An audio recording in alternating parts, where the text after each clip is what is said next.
Hi, Galina. Hey, Bach. Welcome, everyone. Are you addicted to lasagna? Good news. My guest and I will fix you. With me is Galina Denzel. She's a dear friend, and she has helped me a lot in life with her wisdom in somatic therapy. And she's a supporter of organic intelligence, of its focus on orientation, pleasure, capacity building, and on not operating at too high a level of intensity, including in somatic therapy process and techniques.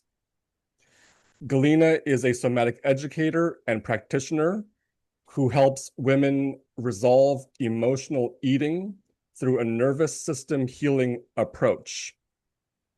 Though, let me add in here quickly, though, from our prior conversations and interviews, you do deal with other addictions, addiction, drinking, porn, etc. And I remember telling your people to enjoy your porn, enjoy your drinking because pleasure. Anyway, so specializing in working with eating and with women and eating, but she has dealt with a lot of addiction examples.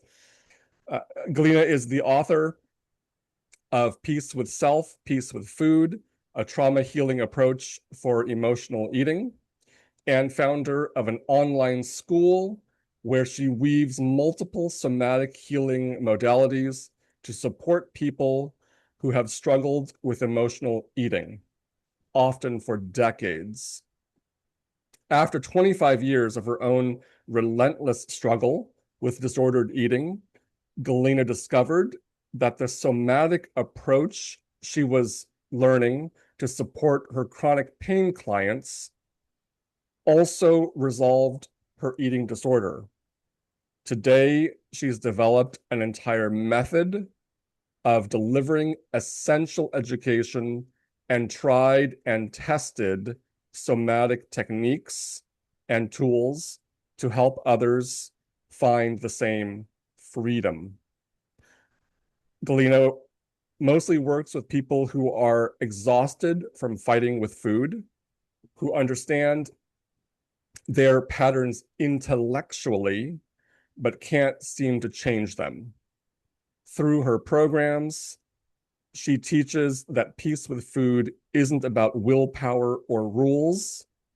It's about building nervous system capacity so your body can finally feel safe enough to receive nourishment.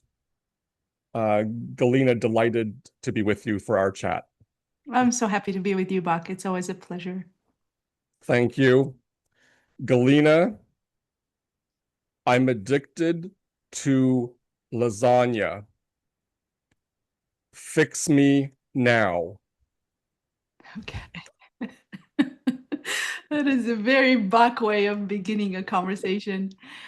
I wonder if you would be willing to do a little bit of exploration together and see what your body is doing. Oh shit, this got real really fast. Okay, yes, I am. Uh yes, I am.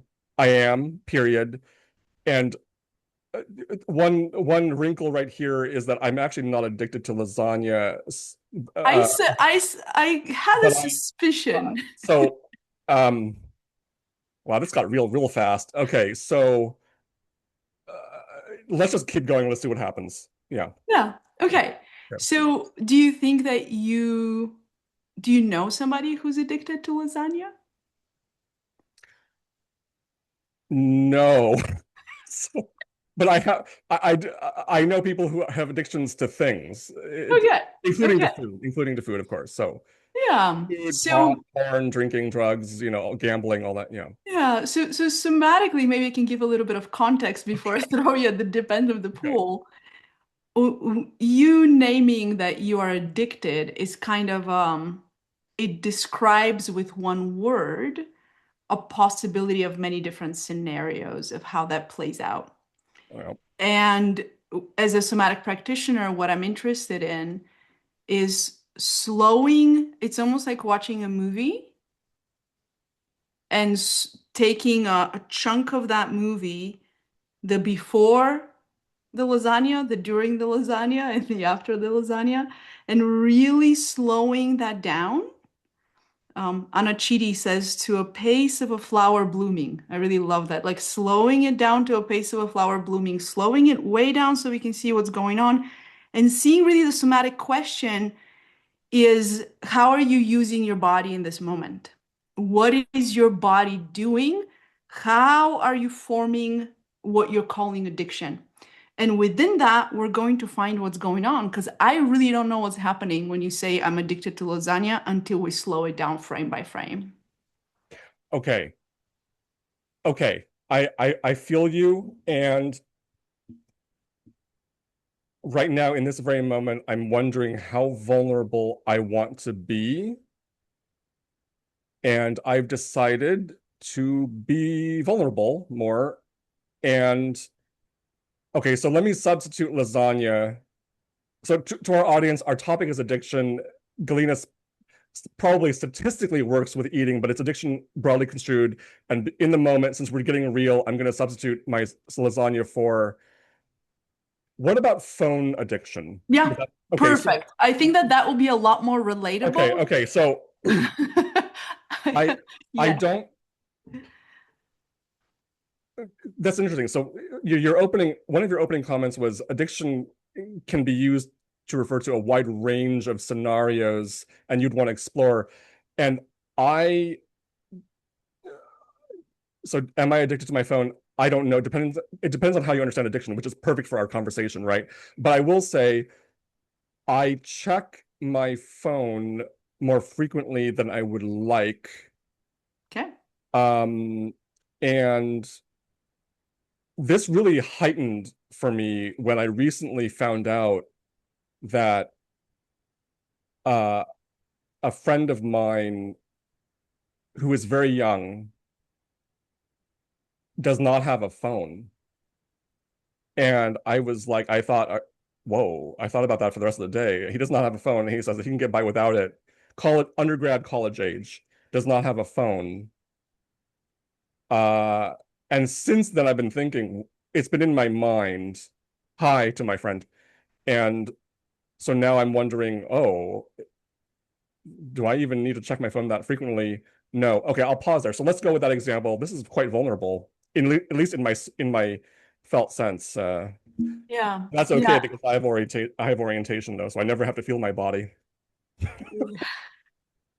Well, this is interesting, right? Because do you have your phone close by? Yes. Great. And we could put it face down or face up, whichever way you like. Okay. So here's your phone and it's some kind of distance from you. Like I'm kind of like playing this out in my own body, right? So it's Okay. some kind of distance from you. And I would really invite you to have your phone at a distance where you actually have to reach for it, Okay. I where would. it's not like right here. Yeah. Okay. All right. So here's your phone. It's within reach distance. You can choose whether you have it on the right or on the left. You can put it wherever you want to put it where you're comfortable right now. It doesn't really matter. Yep. Yeah. And so if we bring up maybe there's a particular time of day, like for a lot of people I work with, it is at night that they find that their phones call them more than maybe during the day if they are working or if they're out playing with their kids or maybe they're doing an exercise class. Like very few people will stop in the middle of an exercise class and go, let me go look at my phone. Yes. True. Right? So they're absorbed, they're internally absorbed in something. And so for a lot of people, there's this moment of like, oh, let me check my phone. Like, let me check my phone. So there's an impulse. Yeah. There's a, like, we can call this an impulse towards an action. There's some kind of a sensory motor action that's organizing, yeah? So thinking about maybe the last time, maybe it was last night, maybe it was just before we spoke today, there's this impulse to look at my phone and just, or to go pick it up and just notice what you do first. Like, Notice if you turn and reach with your eyes and your head first. Notice if your hand reaches out first. Like how does your body do this? And just like we're gonna really slow it down. Where does the impulse originate from in your movement? The right arm. The right arm. And so More. Hmm. and so as you check that out, just notice if it's shoulder or elbow or somewhere in the middle.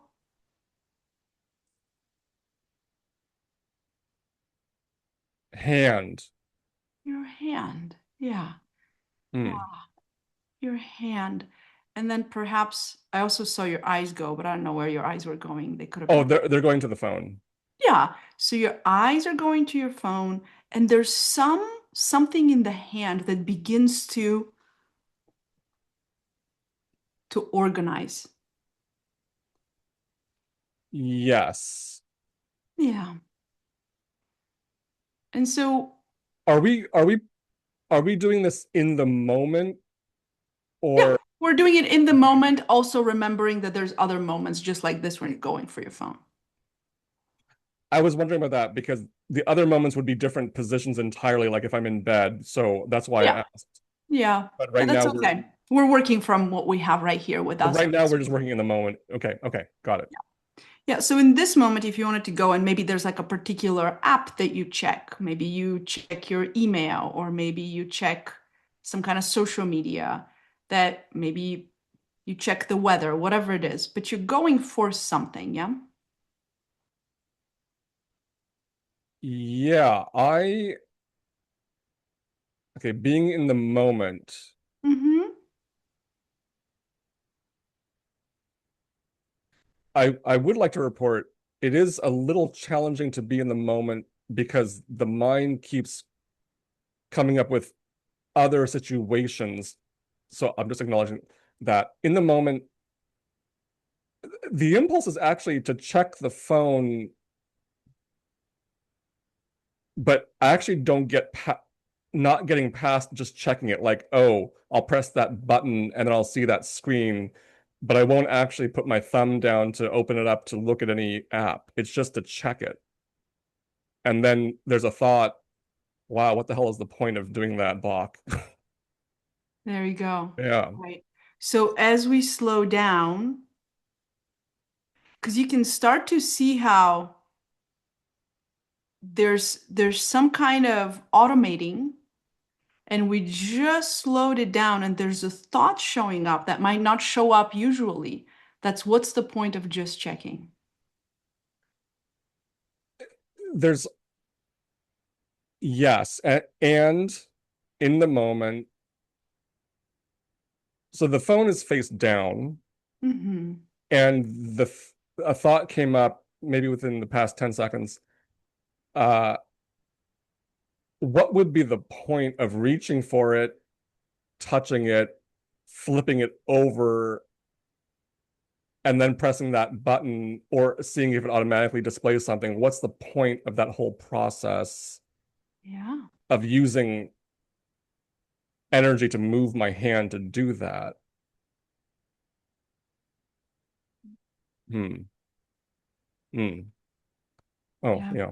I'm finding space for breath with that question. It's very interesting because I'm also tracking my own physiology as I sit with. I can I just share that I saw that, and for a split moment, I was I automatically went into organic intelligence practitioner mode, and I wanted to reinforce your exhale, but then I realized, oh, but I'm the client right now. This is very complex, Kalina. I didn't expect to be the this is intense and vulnerable. Yeah, yeah, This is our warm up. yeah, yeah, yeah.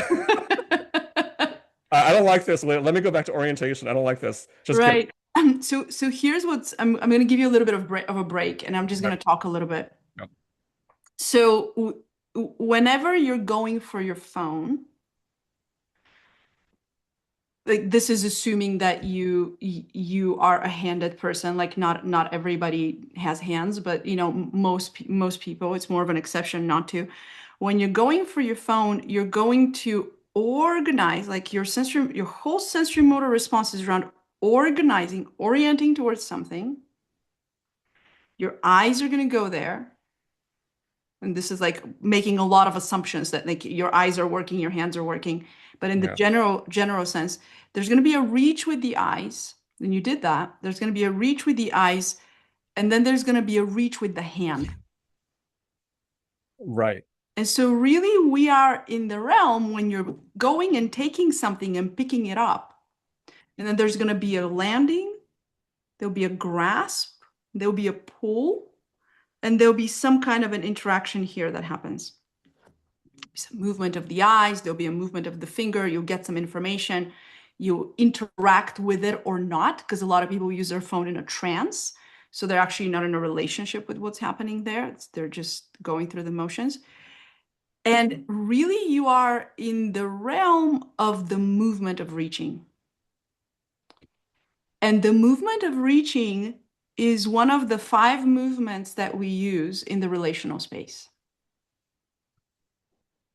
So when we're talking about a phone or a piece of lasagna or a whole tray of lasagna or a whole sleeve of cookies, we are already in a relational space because the body cannot interact with these things that are outside of us without pinging the movements that we use to relate to other people and the world.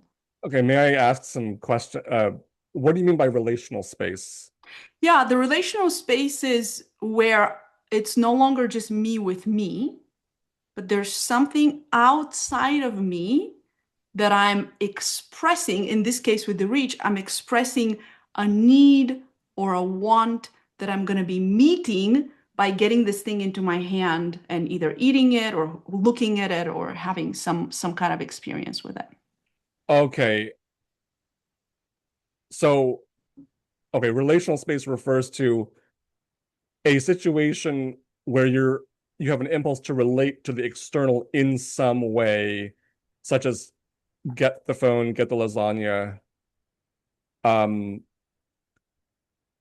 what about like an itch on your nose and you want to scratch your nose? Does that count, or is this too like hair splitty or No, it can totally be, well, you can say that you have a relationship with your nose if you want what? to remove your nose from you, but typically like we always talk about like, oh, my relationship with myself. Like clearly there's an in the internal world and then there's something that's out there. Right. Okay. So mainly relational space means out there. Clear-cut case would be physical objects that are external to you, phone, lasagna. Hmm. And may I ask, when you said orienting to your phone or orienting to something, are you using that because orientation is such a huge word in organic intelligence, and because my audience is largely a lot of it of my audience comes from an organic intelligence place. When you use orient, do you mean something similar, exactly the same, different, or anything there that you could I elaborate? think I think very very similar. The creator of organic intelligence was my somatic experiencing teacher, so I received a lot of my original somatic training in a very very OI-esque way. So in this case, I'm speaking about the action of looking, which is a particular way to reach with the eyes, which to me, I will often say you're orienting to your phone or you're orienting to Bach or you're orienting to your cup of tea or to the environment. Okay, okay. Um, Instead yes, of instead of looking, I could say you look at your phone, which would be a fair substitute in that moment. yes. Okay, thank you. I would like to tell the audience that Galina is trained in approximately 50,000 somatic approaches. So her wisdom is extremely vast, and probably whatever she says will come from one or more of those. So it's I'm just telling the audience that that your background is enormous. Okay, you can feel free to. The next question in my mind would be, what are the 5 ways of relating to the relational space? But if you feel like you want to do something else, you can. So, Hmm. okay. Yeah. Well, I'm gonna name this around reaching, and we can speak about the relational movements. But reaching in itself, think about when we reach. Like you can do a little reach, like I call it the T-Rex reach, which like is like a really, really tiny reach. Or Okay. you can do like kind of like a quality of an infant reach, right? Which could be kind of like up with both hands. Oh, okay. We don't reach unless we need something. Just to reaching is one of the five ways of relating, right? Okay, and Yeah, reaching is one of what we call the relational, the developmental relational movements. developmental relational movements, which, by the way, I did with Galina when she was my many years ago. We worked on this, and it was really cool. And anyway, so reaching, yeah. So So you're reaching. If I don't need anything, I won't be reaching. Like a very extreme example would be like if you are going down the stairs and you slip, what happens is your hand comes out and you grab the railing and you prevent yourself from falling.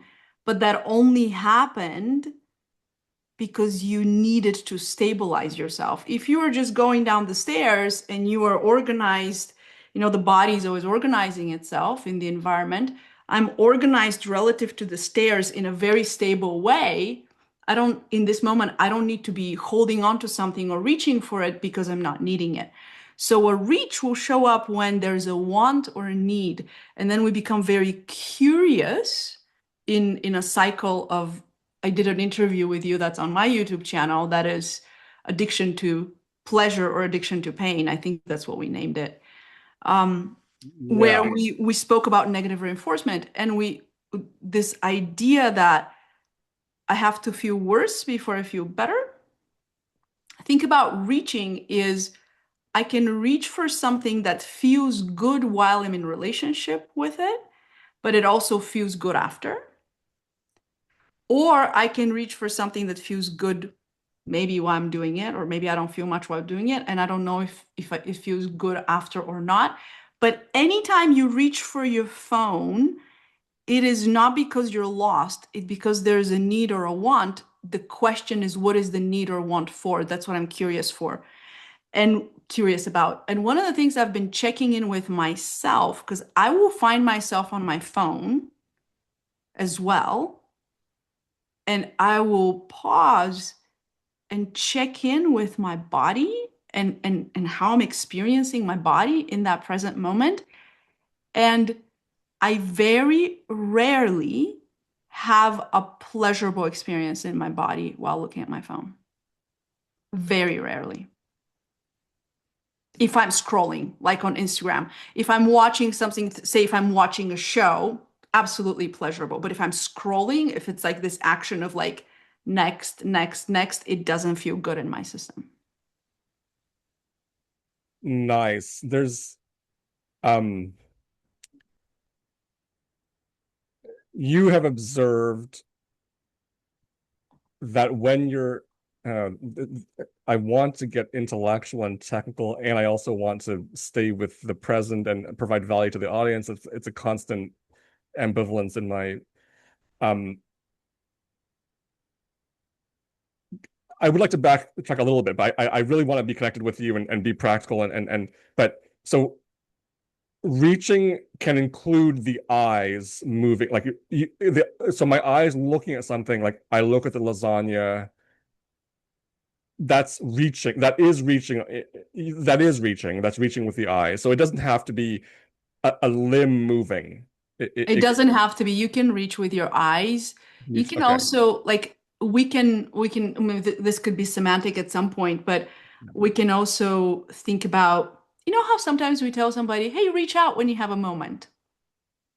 And yes and we're thinking about them calling us or it's like even thinking about you is like there's some way in which my if I was to check in with what my body is doing, because somatically we're always curious about what's the body doing, how is it doing it? And it's like there's a way that like I send a little ping thinking about Bach this morning. Oh, I'm going to be speaking to Bach this morning. There's almost like a reach even in the cognitive space with my thought or imagining sitting with you. It's like, oh, there's like a leaning or like a leaning. It doesn't have to be a limb. I can just lean towards you. Or in a crowd, I can just like extend my neck a little bit and Yes. look over there. And I'm sitting on a ball. I just come off my ball a little bit and it's already a reach. Thank, um, to my audience, for this particular interview, you might want to watch it if you want a lot more value because there's a lot being demonstrated visually.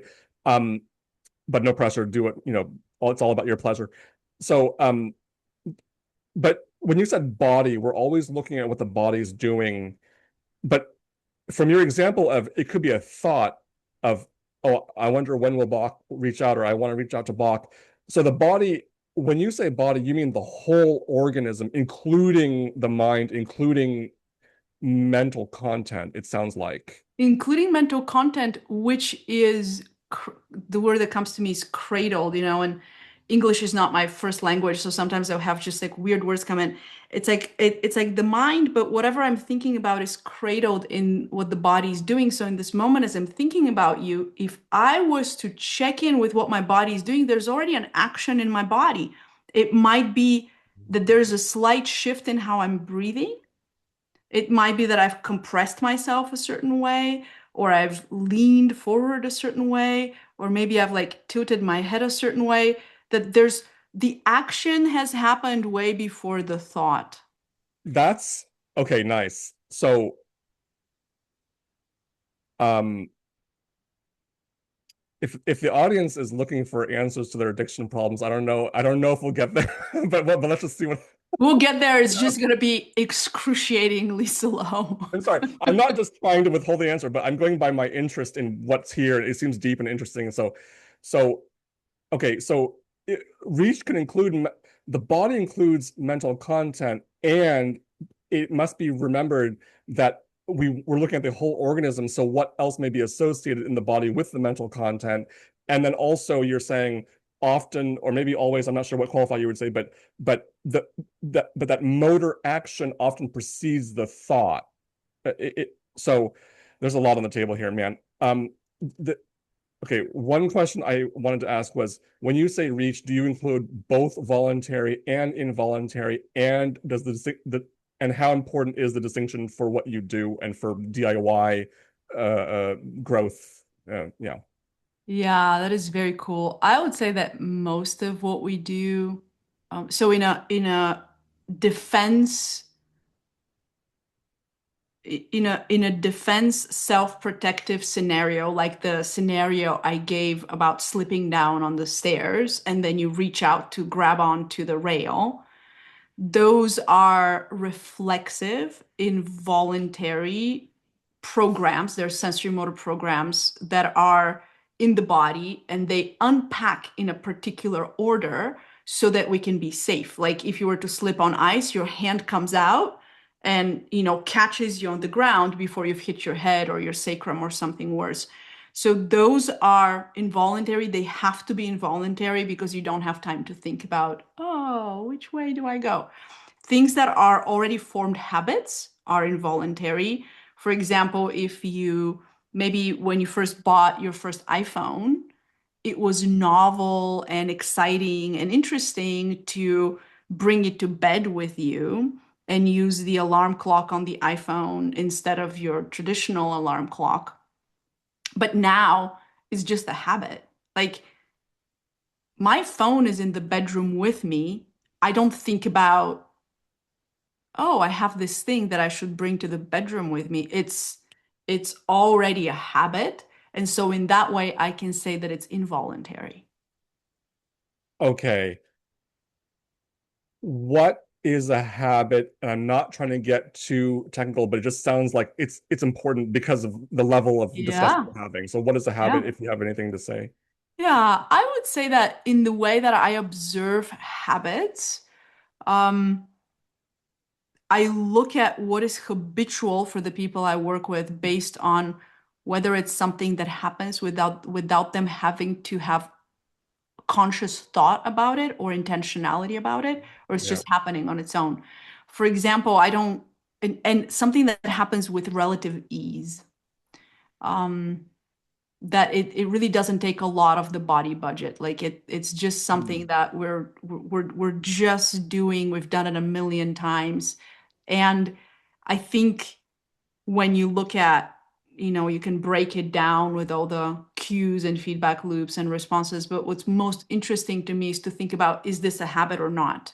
And when I find myself with my phone in my bedroom every night, it's like clearly a habit. I don't think about it. I don't think about, should I have it? Should I not have it? It's just there. Like Okay. like pajamas. Yes. Yes. Okay. I feel the impulse to say a few remarks and then see where we Yeah, go. please do. Yeah. Um, so our we're the topic we're talking about somatic therapy or somatic process, and I wanted to say a distinction, a contrast from somatic process would be cognitive, more familiar types of cognitive process, which is probably more familiar to most people. So, for example, that would be, oh, why do you like eating lasagna? What do you get from it? What do you answer? Maybe write that down or think about it. Or why do you like your phone? Think about it. Okay, and what if we come up with a plan like have your phone, lock it in a thing and then commit to like 1 hour away from your phone per day, and let's think about what make a plan to implement to control your body to get away from your phone. And then if you have motivational problems, maybe write down in a journal what value you expect to get from being away from your phone. And then if you slip up, let's do some self-compassion thinking to help you get back into, don't shame yourself too much, and then try to again. The process could be very complex Hmm. with yourself or with a therapist, but the essential is it's highly cognitive, Hmm. really consciously directing control. Hmm. That's a lot of that I hope I've described a lot of mainstream approach accurate, more or less accurately. And here in the somatic approach, which emphasizes, which comes in for many people when the intellectual or cognitive approach hasn't seemed to work. It, from what you've described so far, it involves, let's actually try to check in with what the organism is doing and frame by frame. So it has to be really slowed down. Hmm. Yeah. And what we Which, oh, go ahead. Oh, sorry. When we slow down, I mean, we focused with you in this little experiment that we did.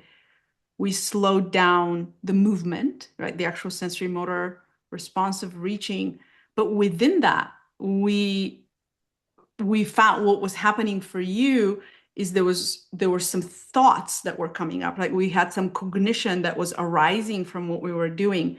Yeah. You could have also had an experience where you're like, wow, Galina, as I slowly reach with my eyes for the phone, like something's happening in my chest area. And so you might have had a sensation of some constriction around, say, your pericardium, or, oh my God, I have this feeling in my throat. And oh, I'm just profoundly sad. So in that space of slowing down, what bubbled up for you, I often tell my students, somatically slowing down is like watching a pot of soup on the stove. And we slow down and we just watch in the boil what comes to the surface, maybe a little potato or a little carrot or a little chicken wing, like what's going to show up, and it's going to be in the order. And I think this is very respectful also of what I understand about organic intelligence, is that we're really giving the system the initial conditions under which it can show what is the next self-organizing step that it wants to take, which is very different from, say, for you, it was a thought like, oh, Buck, what's the point of reaching for this thing? For somebody, it might be like, oh my God, profound sadness. I actually feel like I'm going to collapse under the weight of loneliness if I'm not reaching right now. So it could be anything that shows up in that moment. With what you're sharing, which would be more of a top-down approach, and there might be space for that in some other modalities. And certainly in the neuroaffective model in which I'm trained, we have some very somatically respectful ways of working top-down that we can say, okay, make a list and do this and do this and do this and do this. Okay, fine. But we're missing the intelligence in what the body is forming, like form and formative. These are very specifically somatic words. It's like, what is the body actually trying to do here? We would completely miss that and install like a whole other set of externally driven sensory motor responses, which are not organically arising from the system. Mm. They're not organically being reorganized by the system. And the organization of the biology is in the how. It's not in the what. It's in the how am I doing this? Right. There was this metaphor of you can't just improve the facade of the house, assuming you want to live in it. You have to improve the house itself. And so if you're just doing top-down layer the cognitive efforting on top of a biology that's relatively unchanged, that's like improving the facade. So you have to get into the biology to actually improve the house because that's where you're going to live and hopefully enjoy yourself. That was Yeah. in the moment metaphor. I'm not saying it will withhold Yeah. against objections, Yeah. Yeah. but may I take control for a moment for a bit? Of course. Yeah. Okay. So thank you for bringing in organic intelligence and the wondering of how it relates. And you referred to organic intelligence emphasizing that there's a specific sequence that is organic that you want to key into. I want to say, I want to stick to some fundamental ideas here.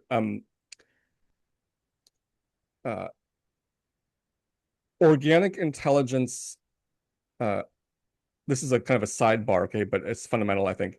Uh, Organic intelligence is not, oh, I'm so scared of saying this because I'm going to get so much back. I may get backlash from certain, I'm just going to say it. Organic intelligence is not a somatic approach, period. Yes, I said that sentence. I'll just repeat it. Organic intelligence is not a somatic approach. Many people associate it with a somatic approach, understandably, because of the lineage of where it comes from. And some people market it as a somatic approach, understandably. And yes, I published with the founder in a book called Somatic Oriented Approaches. So obviously, you may think that I've lost my mind, but I just want to be clear. So there's a lot of evidence that you could bring against me, but let me just be very clear. So organic intelligence does not preference sensation. Hmm. So it preferences orientation, and when you get into advanced technical stuff, it's image, but it does not preference sensation. It preferences orientation and any other channels, including sensation, including image, including emotion, including thought that serve orientation. So at the same time, it's understandable why organic intelligence is associated with somatic therapy, Hmm. given that it does bring in sensation, and in contrast to more familiar cognitive approaches. And what organic intelligence work looks like can look like a lot of sensation focused if that's what's most pleasurable or least displeasurable to the client. It can look very cognitive with some of my clients who are very cognitive, and it, getting anywhere near sensation would bring them into alarm. Yep. So Yeah. organic intelligence, just to clarify in general, is not a somatic approach. Yes, you will find material to attack me with that because I published in a book called Somatic Oriented, but that's a marketing thing and there's a story there. Um, so at the same time, it's fine to associate organic intelligence in the somatic space broadly construed because it does focus on sensation. It does include a focus on sensation. I just want to say that in a general way. Yeah. Yeah, and I also want to say that, I just recently discovered I got to co-host an interview with Peter Levine. And when I did my somatic experiencing training, there was only 10,000 of us. And Peter said that there's 220,000 somatic experiencing trained practitioners now. So I feel like somatic experiencing has taken a big chunk of what we consider uh, Oh, somatic practice or somatic therapy these days. And yet, being one of the ways of working that I'm trained in, many people have the misconception that somatic experiencing is about sensation. It is not. And like what in organic intelligence as the channels, like you have isoma, and in somatic experiencing we have cybam. There's this idea that there's this constant shifting and changing of the internal space that we can track, which is kind of like all one. It's like what Eugene Gendlin called like the internal weather. Like we have this whole internal weather, and like how are we going to parse out what that weather is made out of? And in what you and I did, the little experiment we did, is we found out that as we did the experiment with let's reach, then there's some thought came, like some cognitive process came up. But if we had continued, we could have found emotion, we could have found sensation, we could have found another sensory motor response. We could have found some imagery like, oh, as I reach, I see myself in the first iPhone, like Apple store that I went into. Like, who knows what could have come up through it? Yes, I want to pursue that. One question about something you said. You said somatic experiencing is not about sensation. No, That I it, surprised me a lot, and I it would like. is a huge misunderstanding. I just sat down and did a presentation last week comparing somatic experiencing to the neuroaffective model. In my country, I'm Bulgarian. In my country, somatic experiencing is starting its first training this year. And I was sitting with the Bulgarian Institute for Somatic Education, really trying to support the therapists in understanding the difference between SC and NARM. And we were really working on this, that somatic experiencing is not a sensation driven modality. I think for whatever reason that might be out in the world, but there's no way in which I was trained that way, or the really, really good, solid SCPs that I know work in that way. Because what happens if sensation is not something you can access? Because we're in the realm of interoception.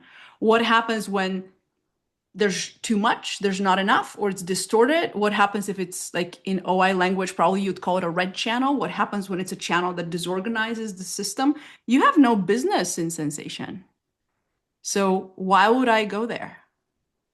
Yeah, okay. Thank you. There's a strong desire in me. There's a strong reach Hey, to pursue this topic, and I'm going to override that desire for the sake of refocusing. This is taking a little, let's go back to the lasagna bug. yeah, addiction and lasagna because, but let me just, to me, Galina just dropped a bomb that I would want to go into, but I'll do that later or privately, or maybe she'll be back. Who knows? Okay, so Yeah. I want to say that. So with the reaching thing, when you're talking about slowing down and observing your reaching process from an organic intelligence perspective, that could trigger intensity that's too much. Just like cognitive therapy could be too much. Cognitive therapy could be too intense. So cognitive process can be too intense. Taking action process can be too intense. Slowing down your reaching and tracking your internal experience can be too intense. A lot of therapy and DIY growth and coaching and self-regulation strategies and healing and advancement, a lot of things in general can be too intense, which is why organic intelligence really prioritizes orientation and pleasure. And Hmm.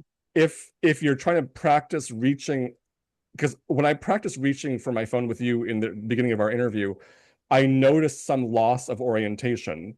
I felt like we were in a very delicate space together, very tender, and actually you could call it pleasant. So maybe it was pleasant. At the same time, it felt very intense in a very tender, fragile, sensitive way where I couldn't easily just, oh, look at the sky, look at the birds, look at the trees.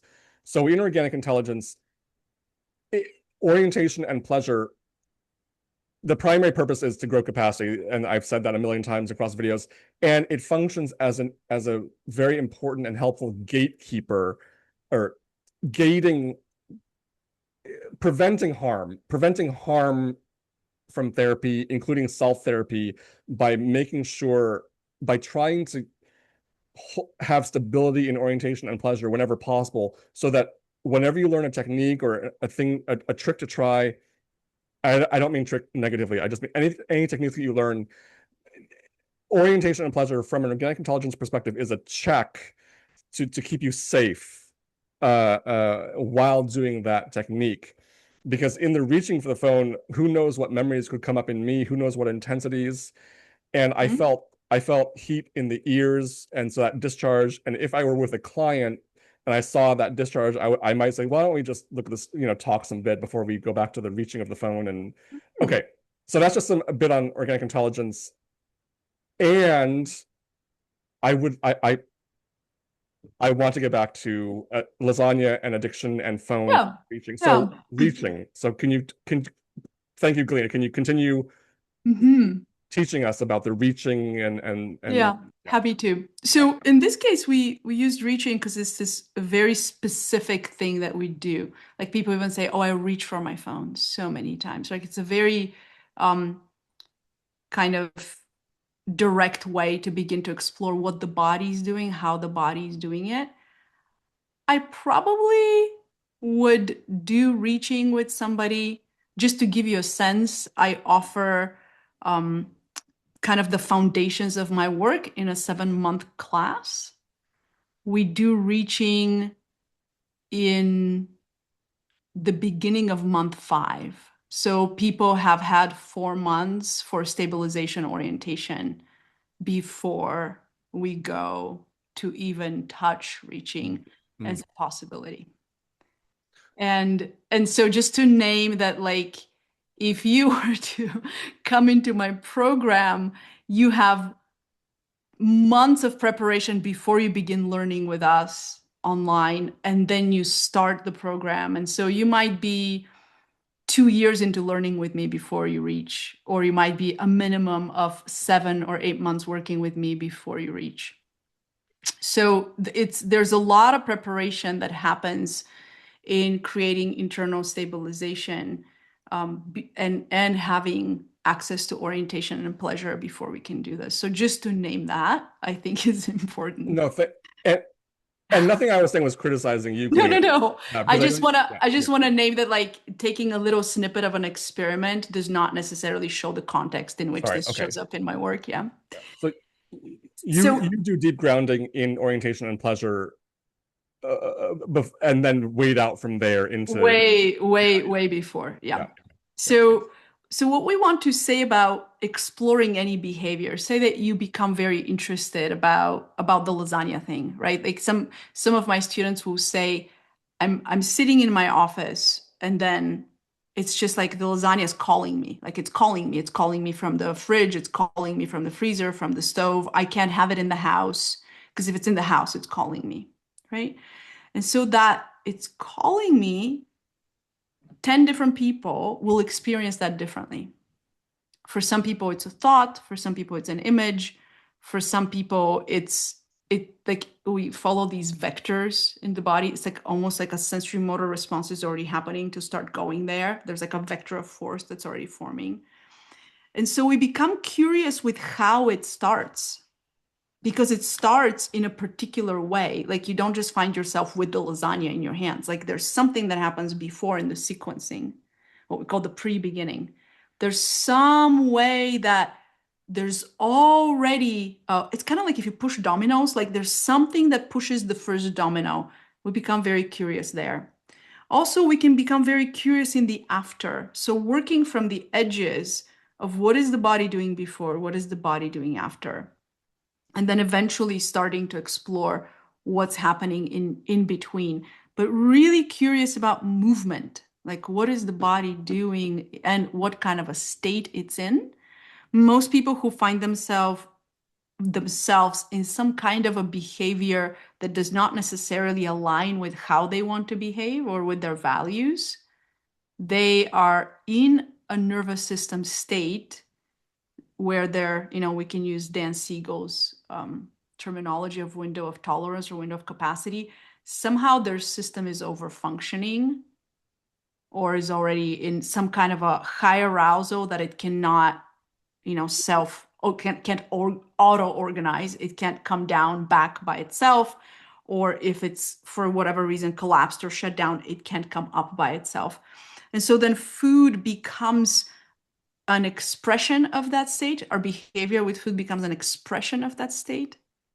very much like yelling at your kids can be an expression of that state, or What not state? being What of state? whatever state you're in. Like you're in some nervous system state where your food becomes, say that you are in high arousal, in like a classic high arousal fight flight, your heart rate is accelerated, your heart rate variability has gone down, you have a lot of tension in your system, there's an acceleration of your movements, your body is hotter.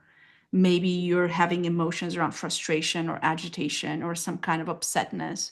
And in that state, how you are eating is an expression of that state, as opposed to how you would be eating if you were in a relatively kind of easeful, peaceful, pleasurable, comfortable state of where you're oriented.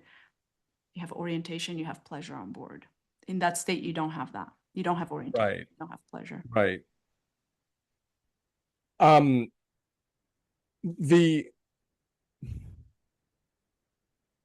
so the reaching and the checking in with your body is a advanced relatively advanced practices after stabilization. It sounds like what you're after stabilizing in orientation and pleasure. That is my preferred way to work. I Right. will tell you that the person that I've learned a lot about this from, um, Jim File, who created formative embodiment, when I would talk to him about it, he would be like, I do this work, the slowing down of gesture and movement. I would do it with farmers. People who come into the office, they have back pain, they hurt themselves on the farm, and they would sit and I would do this with them and do it very successfully with them. So my preference, I work with people who have complex trauma. Oftentimes, I work with people who really struggle, who are not farmers, who work out on the field. So they need quite a bit of organization and being able to stabilize their attention to what's right and to orientation before we can start doing some of the early developmental movements, because they will touch really tender pre-verbal precognitive territory, and we don't know what happened there because we don't have memory about it. You know, oh man, this is okay. Um, okay. The So much, Galina, so much with you. Very enjoyable, so much enjoyable possibility. So the reaching, practicing reaching and practicing checking in with what your body is like or is doing when you feel an impulse to lasagna, drinking, porn, gambling. Um, Someone could try that immediately if they want to, and someone could try foundation and orientation and pleasure, and then from that base explore those techniques if they want to. You have options. You prefer the second option. I prefer the second option. Is well, I have more to say, but is what I said accurate so far about what I you? would say so. I would say so. And I also want to make um kind of a to give some context if somebody was to try this. Um that if I was to observe how my body is behaving, like essentially how am I forming my movement? How is the sensory motor response organizing internally? I know what to look for. I know what to look for. I know how to look for contraction, for expansion, for condensing, for porosity, for creating tension over here or collapsing in a particular joint.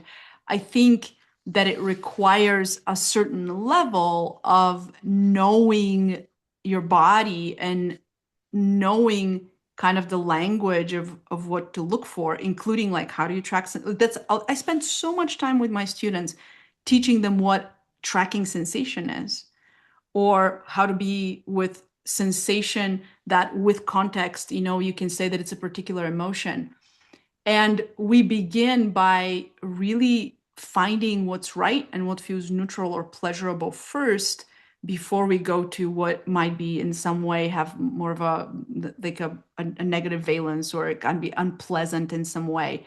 And so I think that if somebody's been doing somatic work for a long time and they're like super comfortable with this, go for it. But if this is just something you're starting, I would highly recommend you get some support and have somebody doing this with you so that you can have the stability of another nervous system in the room. Yes. So, okay, so what's coming up organically? If someone has an addiction that they want to resolve, Mm-hmm. they could easily find a lot of advice within 5 seconds with search, right? So you get a lot of advice and you can try whatever is interesting. And if it works, A plus, more power to you, whatever works. And then if you've tried a bunch of stuff from all the advice you got from your search and it doesn't work, and you find your way to a talk like this, from speaking for myself, from an organic intelligence perspective, that's why I stress orientation and pleasure. And that's why I repeat it millions and millions of times. And that's why in my content, some of my content gets very technical and sophisticated, but a lot of it is just repeating orientation and pleasure and deliberately, intentionally not getting technical or advanced. So it comes across as Baka's just saying orientation, pleasure, orientation, pleasure. There's nothing new. Why am I even? But it's very deliberate because that's exactly what I'm trying to get your attention to. Hmm. Like, enjoy life and keep that very abstract so that not it's just this thing that's floating in, and then so, oh, I enjoy the weather, I enjoy my ice cream. It's that simple because you're trying to get skills in enjoyment and you're trying to get skills in orientation, and from there then the things you got from search or advanced techniques you get from working with a specialist are more likely to work, I think, and they're more likely to work without a certain negative side effect. And the Hmm. negative side effect is uh, habituating yourself into feeling worse before feeling better. So you may be able to resist lasagna, resist your phone, resist porn, resist drinking. You may be able to resist it sustainably, indefinitely. I mean, it's within, maybe your willpower and effort can take you there. I mean, for some percentage of people, yes. And if you succeed, first of all, I congratulate you on your success. And if you succeed, I think one negative side effect is that you're living on, I have to feel worse or if I feel better. Like, it's unpleasant to resist, to resist, to resist, to resist, but I'm able to do it forever, or at least for now. And you're living life in a way that's deviating from pleasure. Whereas if you're able to stabilize an orientation and pleasure, and yes, I know that's all I repeat all the time, orientation and pleasure, it's very intentional. If you're able to stabilize in it, then you can get the results without that negative side effect, I think. I think so too. I think so too. And to add to what you're saying is what you are engaging with as a technique or a tool, it probably has some kind of desired intention. You're more likely to have the positive outcome that you would like to have. Yes, so I've had this question in my mind, Galina. I'm going to ask you, when I, when you were interviewing me on your channel, and I, you introduced me, and then you asked a question. I don't remember exactly the question. It was something like, Bach, how do you resolve addiction? Or so, I don't know. It probably wasn't that question, but something like that. And I just launched it. Oh, sorry. You said, yeah, the people I work with, they're struggling with eating and drinking and porn and gambling and this and that and the other thing. What do you have to say, Bach? And I remember I immediately said, the Bach style of just balls out. Um, I said, look, look, bitches, there are two things you need to do: orientation and pleasure, and that's it. And orientation is this, and pleasure is this. You do those things, I'm done. Interview over. And I opened that way, and you went with it. And I'm wondering whether what I said, whether you actually liked what I said, or whether it was horrifying, but you just wanted to save face or save my face by going with it. I remember. Oh, oh, well, this is very, very interesting. There's nothing horrifying in our interview at Okay, all. okay. I don't think I would have published it if it was Uh, so, and probably could have edited the heck out of it if I wanted to. I think I left it completely unedited. It's beautiful. okay. And one of the most watched interviews, my school. People love it. So you have a fan base amongst my students. Well, so thank you. So our But here's the thing yeah. is orientation and pleasure create what I with my students I talk about the third place, and this is going to be really weird because it's not like actual terminology or science, but it's this idea that there's all these well-meaning people out in the world who are saying just listen to your body. And there's the whole group of intuitive eating people who are saying, just listen to your body, like follow your hunger cues and your fullness cues and go for what you enjoy. That assumes that somebody can use their sensory system in an exploratory way. That's like a huge assumption, A. Mm, mm, And second, so we have these five far senses and we have the three near senses. And that when I use my five senses and my orienting architecture in an exploratory way, lo and behold, my internal three senses are going to also respond in a way that is congruent with this functioning sensory system on the outside. This is not the body that people with trauma live in, yeah, when they first start to work. And so people who have a body that has been habituated to living in high stress with a very high allostatic load, there's two places that the body goes. That's why I call orientation and pleasure, like I don't use that terminology, but it's a similar idea, the third place. So the first place is I can go into high arousal, vigilance, kind of over functioning, which we call like the fight flight space in like traditional language. Or I can go into collapse and withdrawal. In somatic language, if we use the descriptors, the system is either underbounded, so it's doing a whole bunch of stuff, scattered, chaotic, or it's overbounded, rigid, and collapsed. We're looking for a place where the system can just land and be like, isn't this nice? Isn't the weather nice? Isn't this flower on my desk nice? Isn't it nice here to be sitting with Bach? Isn't it nice that I'm surrounded by books? Like books have been my best friend since I was a child. I'm surrounded by books in my home. Isn't that nice? Isn't it lovely that we get to talk about it and I get to drink my tea? So that's the third place where all of a sudden my five senses can not be working for protection and for defense, for defensive orientation, but they can begin to work for exploratory orientation.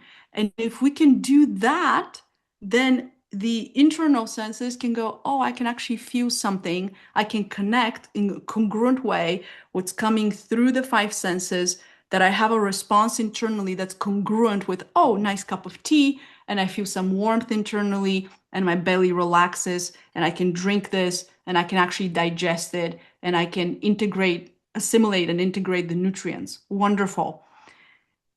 It is impossible to eat intuitively or listen to your body or any of those things when the third place, the window of capacity, doesn't exist, when we don't have some level of function that allows you to be present and somewhat at ease so that you can receive something good from the environment.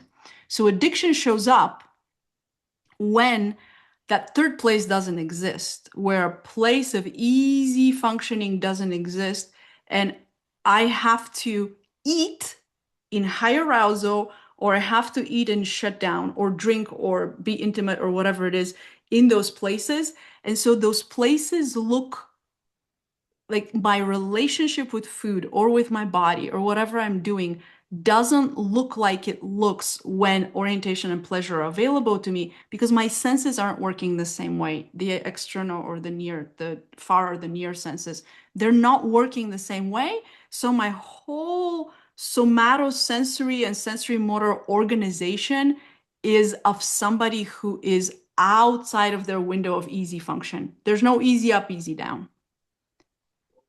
I feel like I said a lot, but No, no, you're good. You're good. but the addiction takes the place of what would be, oh, isn't that nice? Look at this lasagna. You know, my grandma used to make this. Let me have some. Oh, this is really lovely. Wow, I'm full of pleasurable memories. And I really want to give all my friends the recipe and let me put the leftovers in the fridge and let me wash the dishes and let's go to the next pleasurable thing. Let me uh I really appreciate all that you said, so thank you. The third place, um, I want to ask, I'm shelving, there's a queue. The three internal senses that you mentioned, could you at least name them, even if we don't go into depth, but just what are they? Yeah, yeah, of course. So, you know, orientation, you've spoken about orientation here forever and the five Forever. far senses.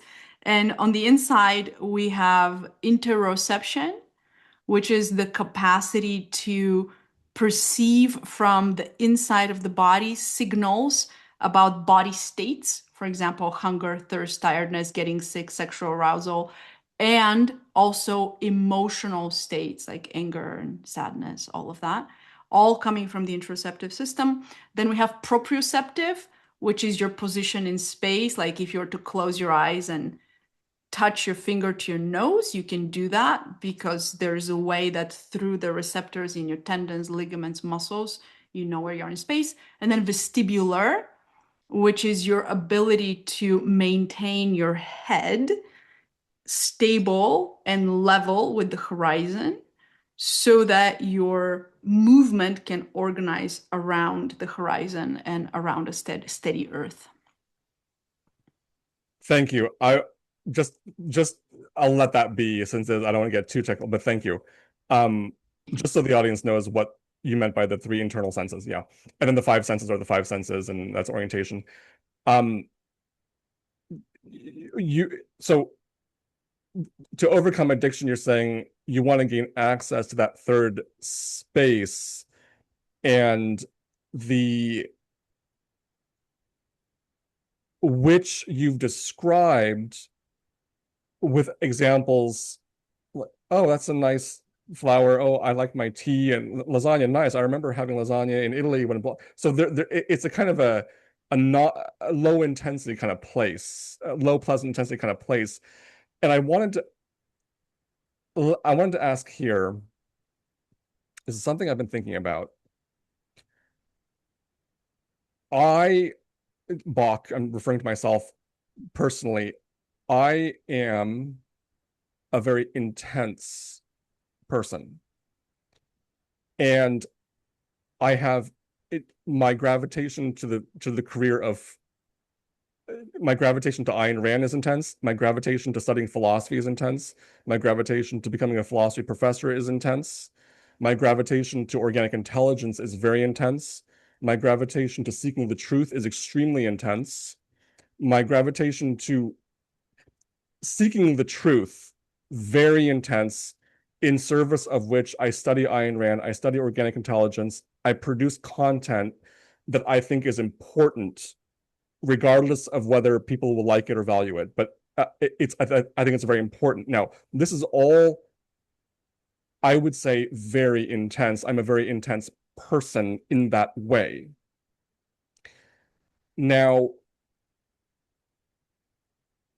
so intense that I am willing to give up a lot. I'm willing to face a lot of criticism, backstabbing, politics. I've been through hell and back in pursuing what I find most sacred. and I don't give up easily. Is that addiction? Oi. Hmm.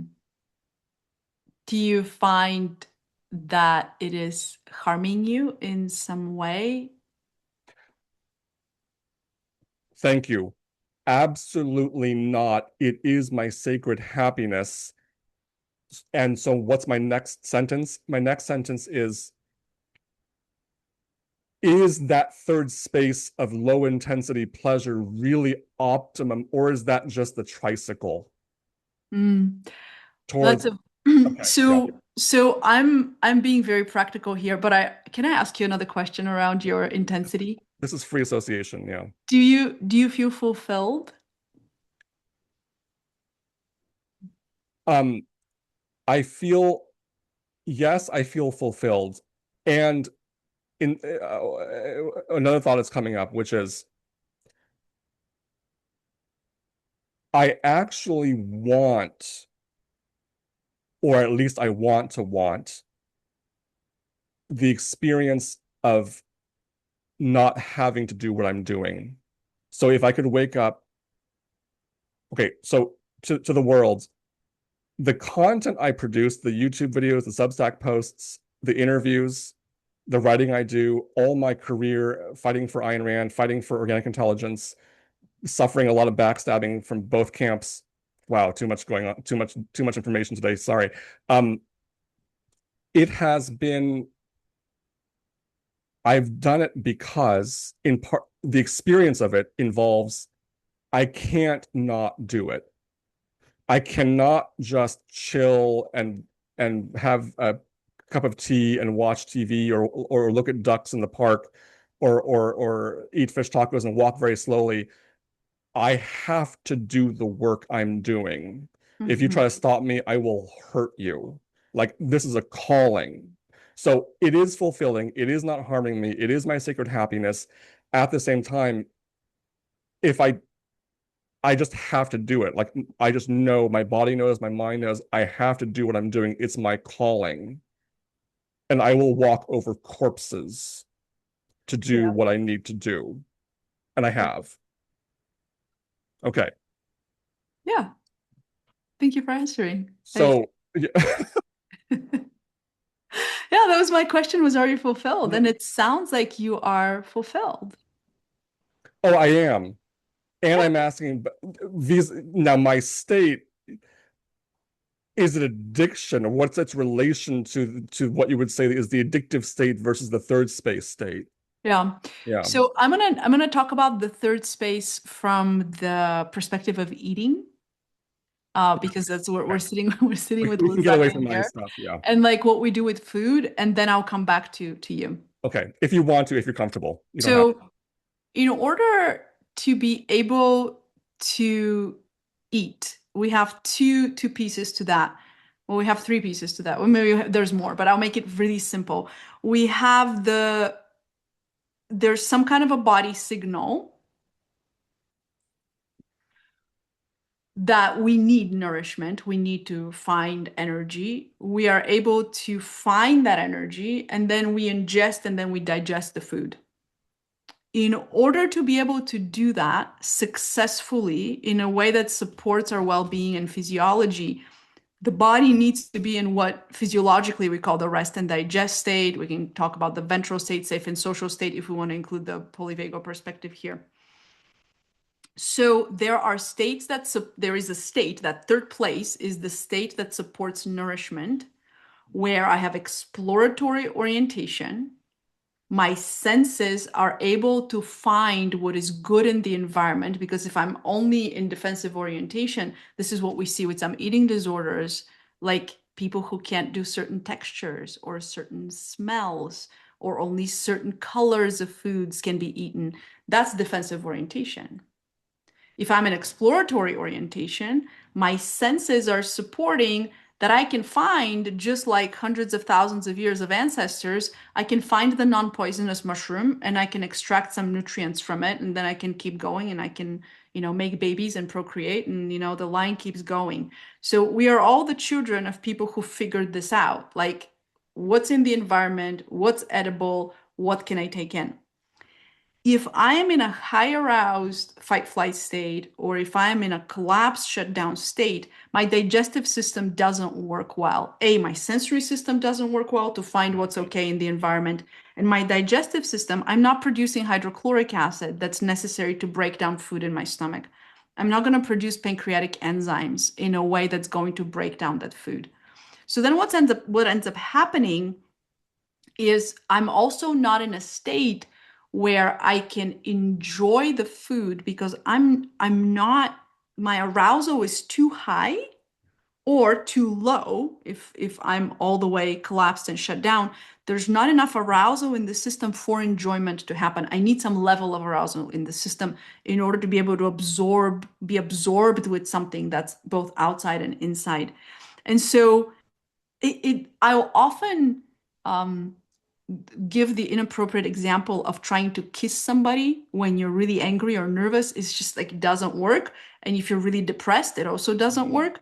It's that like my system is engaging with something in a pleasurable way. And so in order to be able to find the food, make the food, eat the food, enjoy the food, and then stop eating it when you've had enough, and to let my digestive system now for 3 or 4 hours deal with this thing, I actually need to be in that third place, which is a place of relatively low arousal and a pretty kind of like balanced, what we call cellular tone. Like I cannot be, you can think of a jellyfish. Like a Yeah. jellyfish is just going vroom, vroom, vroom. At the base of every living organism, and this is something that we learn in when we're learning somatic work, is there's pulsation, right? So we have this jellyfish that's going vroom, vroom, vroom, and this is in your heart, it's in your digestive system. What happens when something's chasing the jellyfish is it behaves very differently. And if it has to, stiffen up and not let anything come in, it also behaves very differently. So, in many ways, that third place is not necessarily just the place of enjoyment, but we're using these ways of observing the body. Is my face relaxed? Are my shoulders relaxed? Is my belly relaxed? Is my heart beating normally? Is my voice melodic? Do I have prosody in my voice? Do I feel like, my eyes are open and friendly and the corners of the eyes are lifted? Am I breathing fully? When I speak, can I feel myself speak all the way from my pelvis? Are my arms and legs relaxed? Is my body temperature normal? We're looking at all of these, not necessarily to do kind of a test to find out how are we scoring on the test, but is my body in a state to be receiving food? And if not, there's a bunch of things I teach my students to do to support themselves so that they can shift into a state that can support nourishment if they have to eat. But so often, and we have all felt this, like I am so stressed out, I forget to eat for like 6 or 7 or 8 or 10 hours. I've had 3 cups of coffee. I haven't thought of food. Why? Because you're not in a state where that's available to you. The stress goes away at the end of the day, and you're like, okay, it's time for Netflix and pizza. Why? Because your body can now receive it, which is why I'm a big proponent of watching television while eating. If you haven't watched my TV rant on my YouTube channel, I highly recommend it. The mindful eating space is full of like have no distractions, and eating is a social event. In order for your digestive system to be working, you need other people around you, and somehow sometimes how we get those people is through the television screen because we live alone or because the people we live with we don't feel friendly with in this moment for whatever reason. So that third place is really not so much about relaxation or pleasure as it is about, can I make hydrochloric acid, and can I use my orientation to find what's good in the environment? Because eating is about what's good out there. Can I put it inside of me? Can it be good in here so that I can continue my life and have well-being? It is not self-preserving. It's not well-being to be eating something that hurts my stomach or gives me diarrhea or that I throw up after. So really, the third place, our ventral space, our rest and digest space, is where organic nourishment is possible. I teach about the organic nourishment cycle. It's possible. You go into high arousal or shut down into collapse. Now you have access to other cycles, but not to organic nourishment. You have access to, I can't get enough. I keep going. I'm rummaging through the pantry, salty, sweet, salty, sweet, salty, sweet. Or I have access to all I can think about is chocolate. And, I spent today eating half a kilo, 1 pound of chocolate in tiny pieces, grazing throughout the day. I have access to that, but I don't have access to finding what's actually nourishing and what's good for me. I appreciate the clarification that the third space is specific to your work here of not only overcoming addiction in the case of eating, or integrated with that, related to that, is preparing the organism for nourishment. Preparing the organism for nourishment. That's a big piece of what you're doing. It's not just eat less or avoid that. It's prepare the organism for nourishment. And for that purpose, low intensity pleasure and comfort are crucial. So, Crucial. so I appreciate you're clarifying that, and not just following my lead on my intoxicating career plans and world takeover things. So I appreciate that very much, Galina. Thank you. I would love to see your birth chart and your planet. I, I'm gonna just kind of dance by that comment. And um one place I was coming from, if um you're welcome to comment on what I talked about before that or not, as you please. One comment I'll say here is, from the somatic therapy world and from the therapy world in general, I and from organic intelligence people, so from basically everyone, I often get the impression that the optimal state is to be relaxed and calm and meditative and balanced and equanimous. And I think that's it's good to have access to that state. And for me, and this could be particular to Ayn Rand's philosophy, the goal is happiness, and Hmm. which includes states of high intensity pleasure, joy, exaltation, sacredness. So, um, Mm. so the the discour high arousal in pleasure, not just I'm chill and can receive lasagna, which I understand the importance of that. Okay. So I get that. Like, Yep. if you're watching Turandot, the greatest opera in the world, and you have front row seats, you should not be eating lasagna at the same time. You can't enjoy the lasagna, and it's going to interfere with the exaltation. Of course, of course. At the same time, I think I was trying to get at, I'm also fighting for high intensity pleasure when there's enough capacity. There we go. So I would say that that is the caveat in that Yeah, yeah. is their capacity for it. I think that in some ways there's a misunderstanding out in the space that the goal is to be chill and relaxed and equanimous. The way I hold it and what I'm discovering in my work is that there is great fulfillment and pleasure and even exaltation. I'm thinking to your back to your conversation with Carrie Ann, that was really Yes. beautiful. Hi, Carrie Ann. In the ability to go up and go down and have a good time going up and have a good time going down. Yeah. Now, so we have activation, deactivation. We're an oscillatory bipolar system. The question is, does that system have flexibility? So when I start working with people, and the way I usually draw my graphs are like the window of capacity is in the center, and high arousal sympathetic is above, and high arousal dorsal is below. And so the window of capacity looks like a sliver, right? So it doesn't take much. It doesn't take much. It can be like, somebody just gives you a compliment, or you go on a really nice date and you're dunked in the shame bath the day after, right? Like that's not a system that has capacity for enjoyment, pleasure. And so intensity is, do I have the capacity for that high level of pleasure? And let's build it. Let's build it. Let's build it so that the system can go up and it can go down and it can go up and it can go down and it doesn't get stuck. I'm going to quote Kimberly Ann Johnson, who I love, who says, a healthy nervous system is one that can change direction. And I think that's a very good way to think about it, is like, can I go up and down flexibly without getting stuck?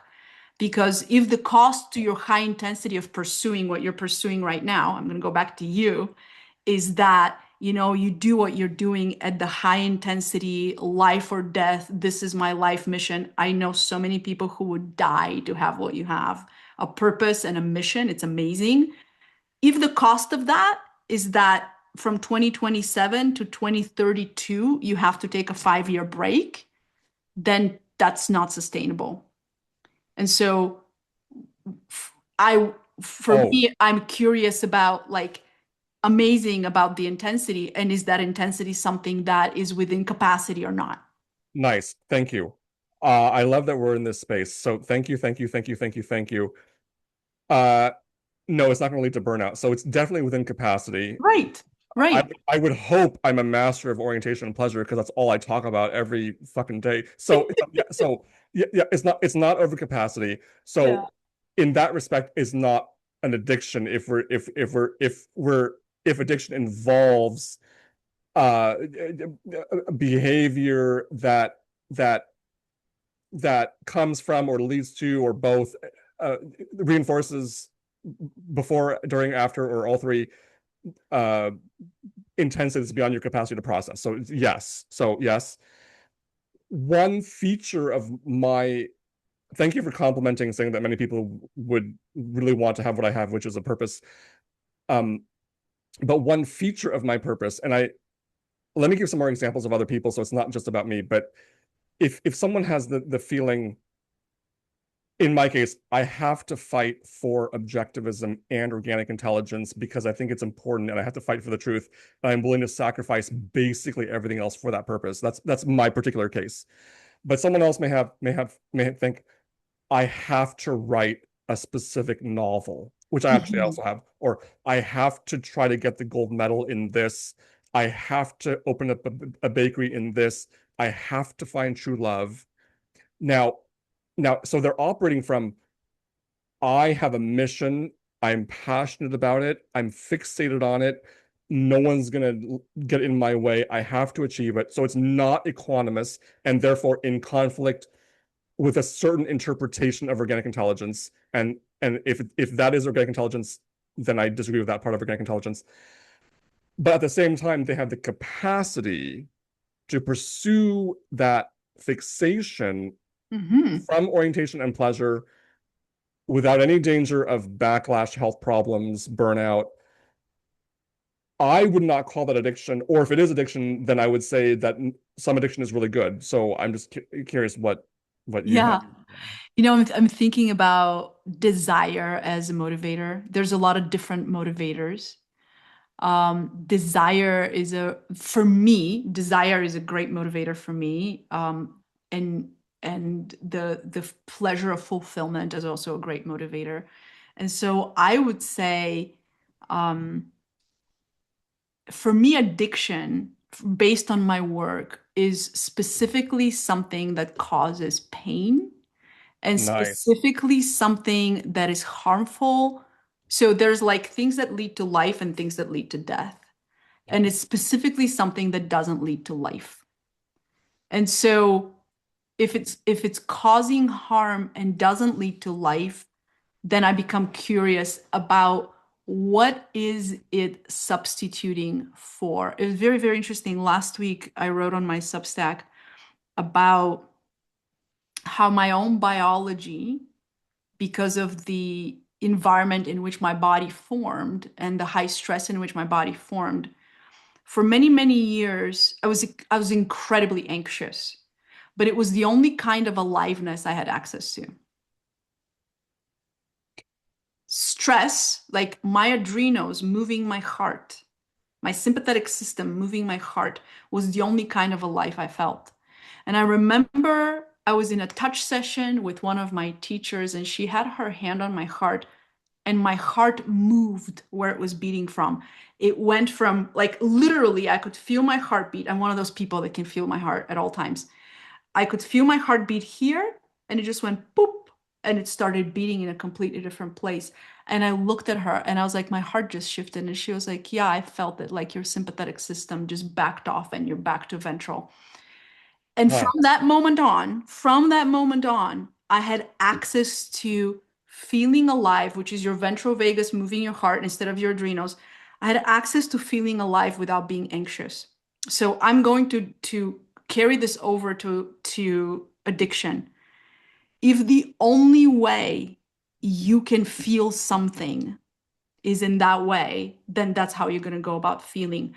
So, how about we develop the capacity, like what OI does so well and what other somatic modalities do so well, is to develop the capacity for that non addictive, simple pleasures, little by little, tiny little thresholds up and up and up and up until we can get to where you are, where you can safely pursue something with zest and vigor without it being harmful.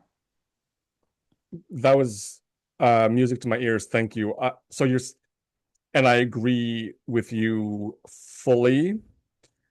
Uh, Addiction, you understand to be something harmful. It's movement towards death, not life. And when you introduce the distinction between life and death and made it so simple and without qualification, that's completely in line with my with Ayn Rand. The addiction is so people associate addiction with high intensity craving, fixation. I have to get X, Y, or Z. And you're saying, and when that's harmful and when it's beneficial, that could be a giant achievement of having enough capacity and orientation and pleasure to get to your mission or purpose that has that same kind of intensity and drive, but it's pro-life. And so Exactly. and not an addiction because it's pro-life. Exactly. I Yeah. think pro-life is very important here. I'm an obsessive learner. I'm actually not able to learn unless I become fully absorbed in an obsessive kind of way with something. And I will as fully consume it and learn it and then engage with it and chew it and digest it as I can. And then my brain's just done with it and I can move on to the next thing. And I Yeah. don't know another way. I remember when I started learning English, I was 12 years old and I was put in an English language school and everybody else was 17 and 18. And it was horrifying. I was young, I was the baby of the group. They all made fun of me. And I was like, okay, I know what to do. And all I did, just every waking minute, was study so I can catch up with the older kids. And I was caught up in 6 months. I think it took me 2 years to learn English, Brava. you know? And it wasn't because I'm some kind of a genius. It was because I can obsessively absorb information and I'm really good at implementing it. And implementation is a whole other skill. So there's Yeah. a way in which, like if you ask my parents, they'll be like, oh my God, this child is addicted. But learning English was a way for me to have a private life inside my home where I could write what I wanted to write without my parents being able to read it. Nice. Awesome stuff. Yeah. It was a way to listen to music that they didn't understand, and it gave me freedom. It was a way to read literature that wasn't available in my language. It was a way to write poetry in a language that wasn't mine that felt really freeing. Like English was like a get out of jail card for me. And I would have never had access to what I have access to now if I hadn't obsessively studied, but I don't know any other way to study. I think And it's very fulfilling and it's very Galina, pleasurable. I think I want to say what you did, learning English and devoting yourself to that and all the values that came from that, that was really selfish. And my mission is to get people to understand selfishness correctly Hmm. and to become addicted to selfishness. Mm. And I'm gonna, I think closing here is required not because of time or interest or pleasure, but because it has to close here because of what we just got to. So, anything, Galina, it's been a pleasure, but I'm not ending it without your free. This is Yeah. anything that you want to say about anything, and it can continue if it's organic, but it just felt like that's how I wanted to close out with Yeah. just, yeah. That feels really good. That feels Yeah. really good to me. It feels like a good dessert. What can I say for a digestive at the end? Like a little, shot of Oh, yes. Fernet or something. I'm thinking about how often somatic modalities are used. The word that comes to me is like co-opted, but they're used as a way to fix something that's wrong or broken or as like a treatment modality. And for me, I've been really, really influenced by like some of the old somatic work and Stanley Kellerman and some of the old formative work. And Nina Bull was a big influence there. So how actually we make a body and we form a body, and how somatic work is a way to actually get to know who's in here instead of all the ways that we've created strategies to engage with the world, but like who's actually in here behind the strategies. And it's a process of disidentification where you actually disidentify not just from survival strategies or beliefs, thoughts, ideas about the self, but you actually disidentify from ways that you've been carrying your body, holding your body, speaking, posturing, all the things that have helped you survive, and you actually find behind it very much something that's very malleable and very alive. And I love somatic exploration as a way of discovering that you're just another like living being on the planet. And there's so much joy in that. There's so much joy in feeling alive and feeling that you are a part of nature and that your body's doing something and it's doing it in a particular way, and you can discover how it's doing it. And if you stop doing it, that you feel something different, and then you can become a very different being if you do something different. And so I really want to like close with I'm not doing somatic work to help people resolve their eating suffering. The eating suffering is just the crack through which the light gets in. What I'm really after in my work is to help people discover what in pre-perinatal work we call the blueprint, to discover the spark of incarnation that's here. And there's the unique way that you back that if you are covered over all the survival strategies and trying to protect and defend yourself, would never see you.